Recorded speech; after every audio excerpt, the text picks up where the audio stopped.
Sleep last night. It was pretty windy out there. Wind was howling at times.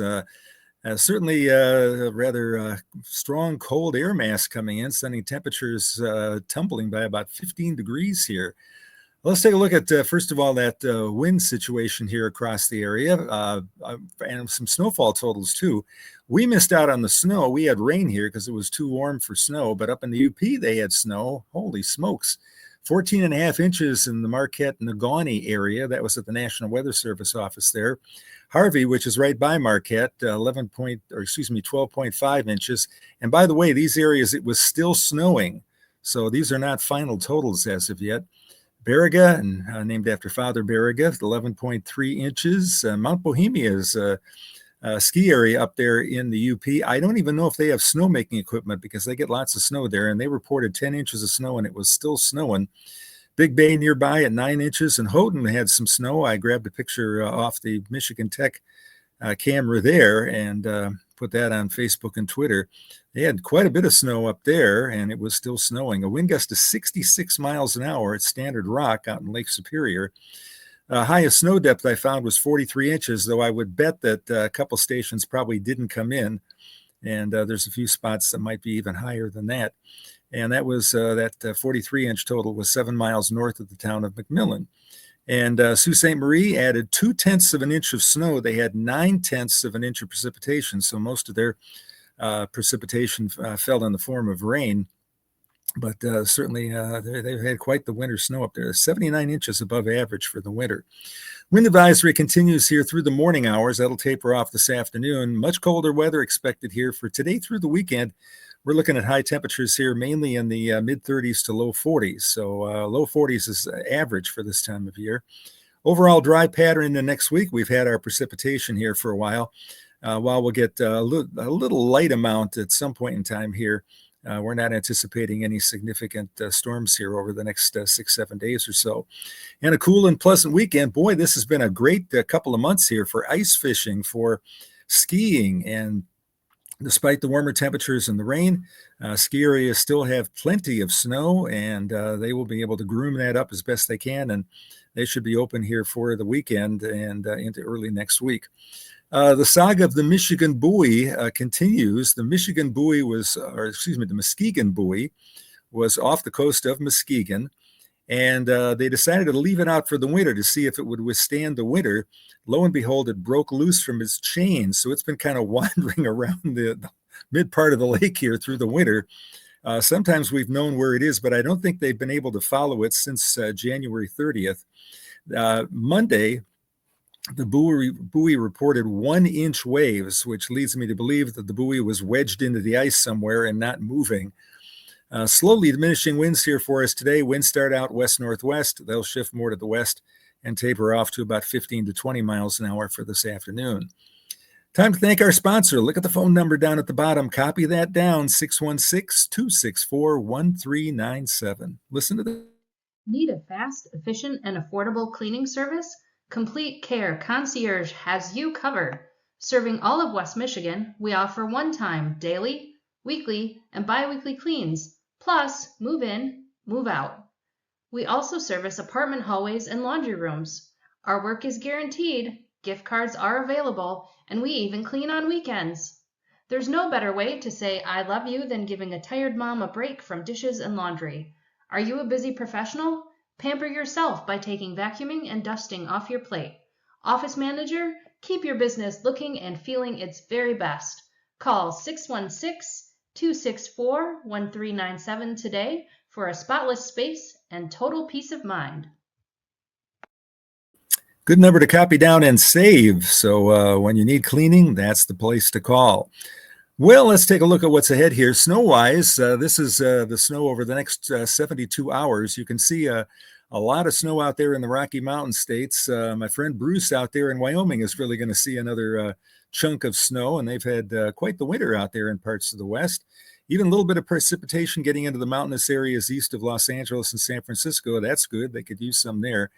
Little area of snow starts to come east from the Rockies, and that weakens as it comes east, but you can see just a smidgen of snow there in southwest lower Michigan. So let's zoom into that a little bit here. And the next picture will show you that we're expecting just a dusting here in that really light blue color. For most of the area here, that would be at most, a couple tenths of an inch, and that would likely melt on the warmer pavement now.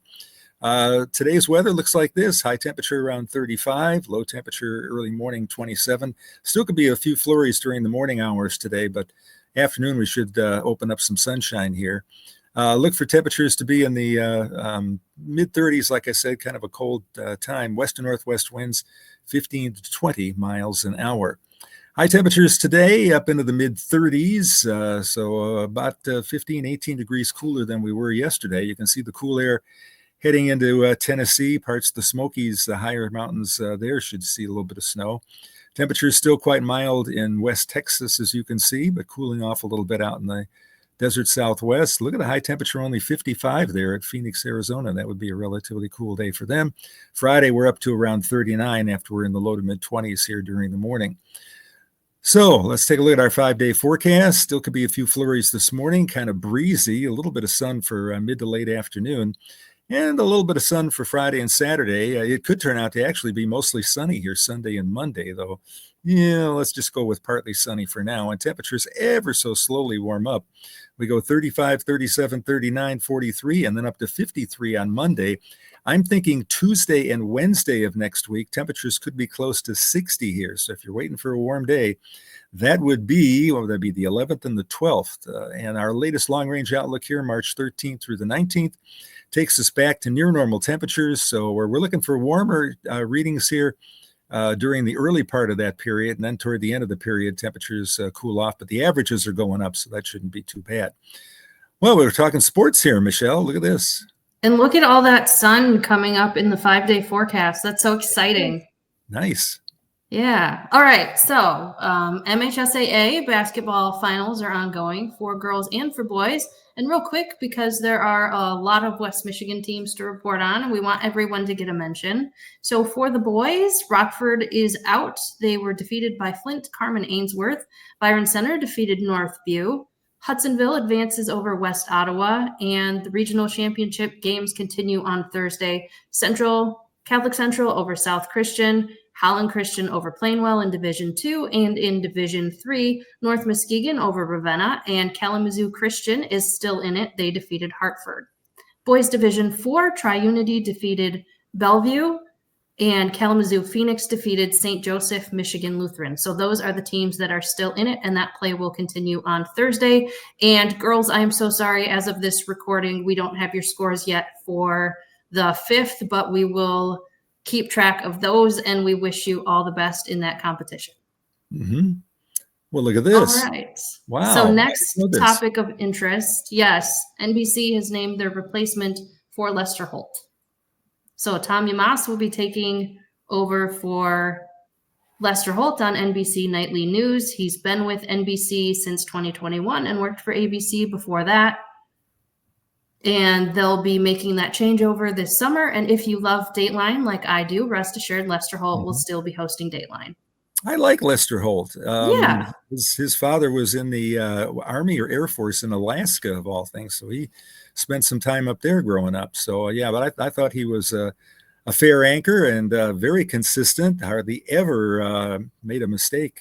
In fact, even from a young age, I really like to sit down and watch the news.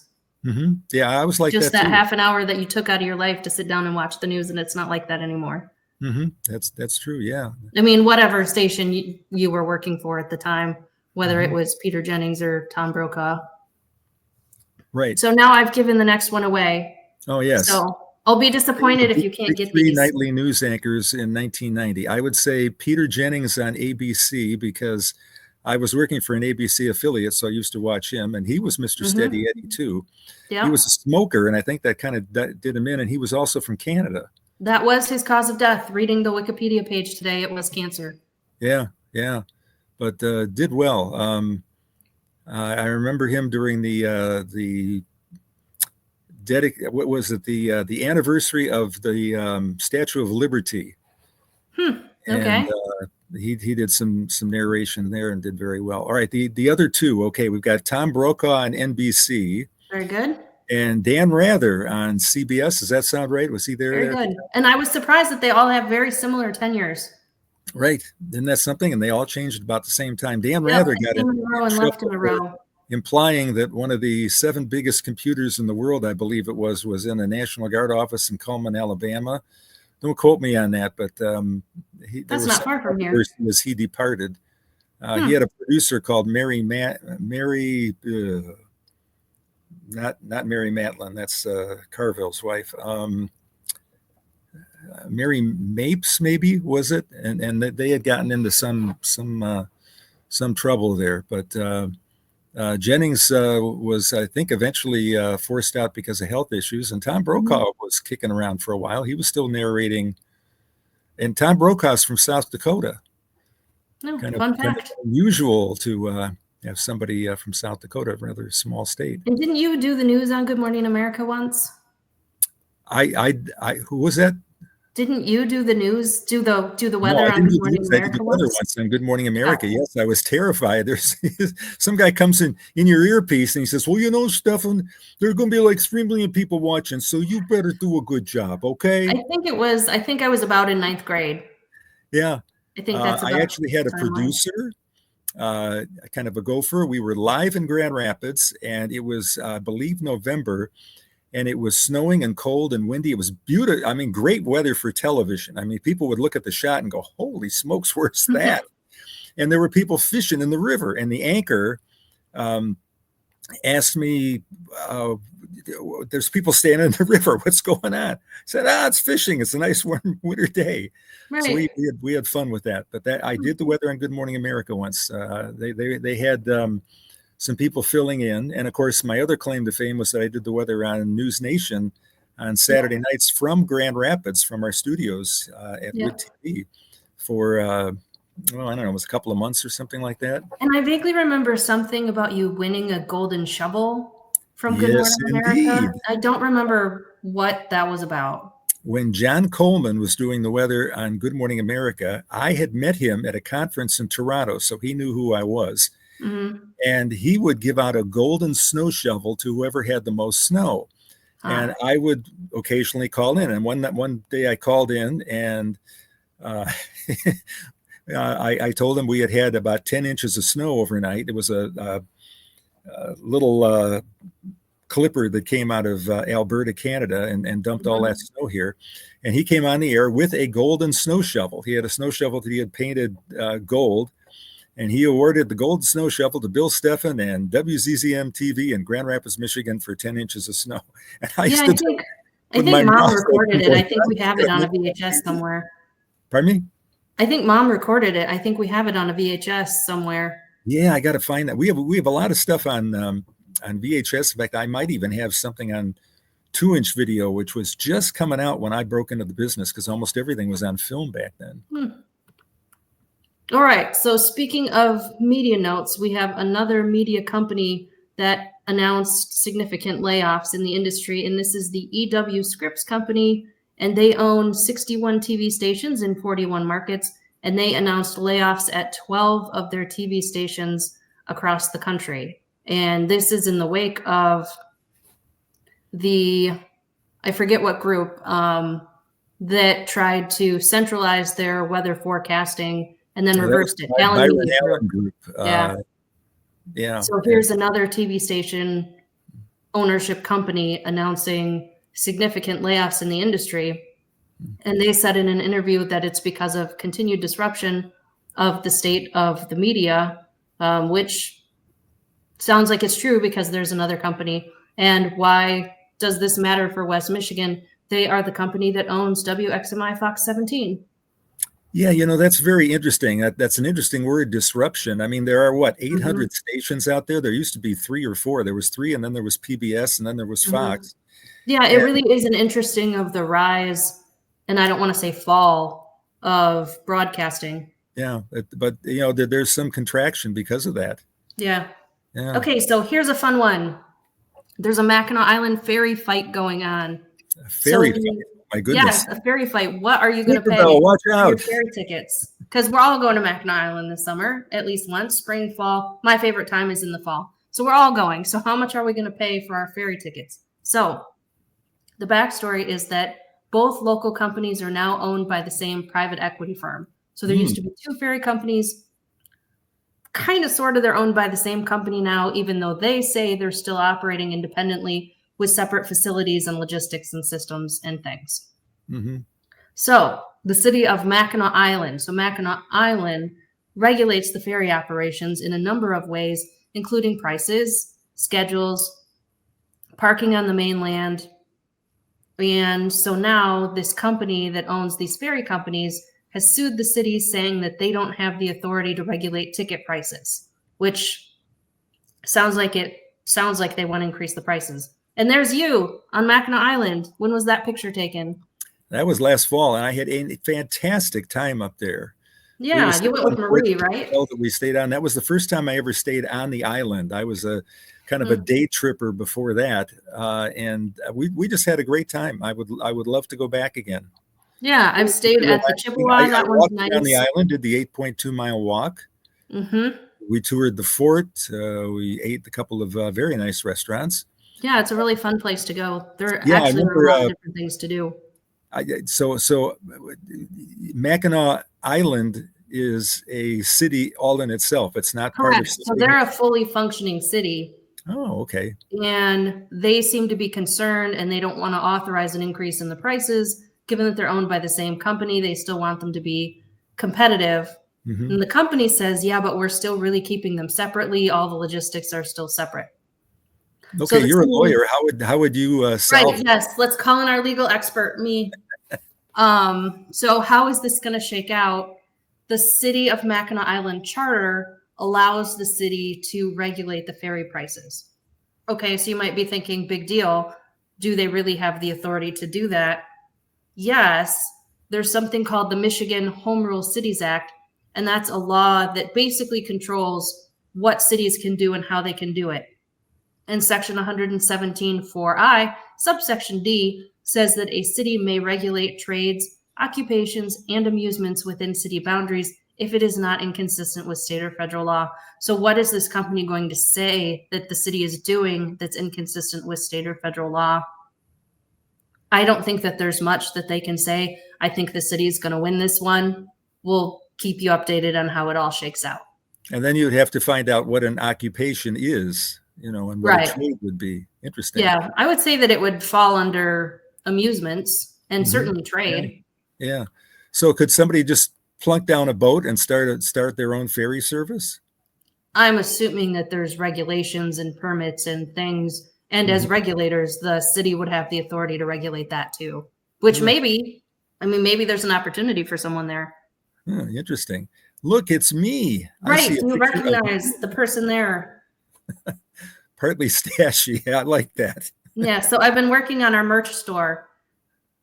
And when I was up in Michigan visiting last week, I made sure we got your signature so that we could finalize. So I've got some samples ordered. As long as the samples arrive and they look good, I'll let everybody know where they can get their partly stashy or their BillSteffen.com. Other designs, love weather, love West Michigan. And it's cooler by the lake. This one's kind of an inside joke. It was many, many years ago, about 15 years ago. You got a very funny, long-winded email about someone complaining that you said it's cooler by the lake too much on your shows. Like you say it every day. You don't need to say it 12 times. Like it was really mean. The things that public people have to deal with people saying to them, sometimes they can be really mean. Mm-hmm. So anyways, it kind of became an inside joke among the kids and the kids' friends that it's cooler by the lake. So we would walk in the door and say, hey, everybody, it's cooler by the lake. I'm going out. We'll take a jacket. It's cooler by the lake. So 15 years later, the inside joke continues. And it is cooler by the lake, actually, and metaphorically, because we all live in Michigan where it's cool. Mm-hmm. So that's the story behind that design. I hope you all like it. Great beaches. Yeah, I was going to mention there was by somebody's nasty email. Oh, there was a radio station that had a slogan that was their ID was cooler by the lake.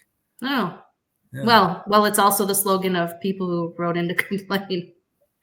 Okay. Yeah. Well, everybody gets that in the business. You just roll with the punches. That's If true. the biggest thing is ratings. If you got some ratings, if you got some people watching you, if you got some people viewing on the internet, then enjoy. Yeah. Oh, cat time. Yes, it's that time of the show that we see if we can get a cat to come visit. Hi, guys. Who's going to jump up? Come on, sweetie. Michelle has 2 cats and I have 3. Yes, but yours are banned from the basement. For the moment, yeah. As soon Girl. as we are done with construction down here, we will open this up to the cats, or I'll take the computer upstairs and we'll set this up upstairs for a couple of days. Yeah. And who do we She have is here? saying hi, but mostly interested in her treats. Right. Not interested in the camera at all. Yeah. We've all got our priorities. Yeah. Can you say hi for a minute? Oh, Yep, she's Rosie. got her. I know there's treats. I know there's more. We dropped some. We dropped some. He's a And very she's loving off. cat. And the other cat is Ollie, the white one that shows Yes, up. yes. The other one got the ones that dropped to the floor. Mm-hmm. Very cool. Well, speaking of very cool, it's going to be a very cool and breezy day. So dress warm out there. We're moving through the month of March, so it won't be too terribly long. I think next week we'll see our first 60-degree day. Have a good one.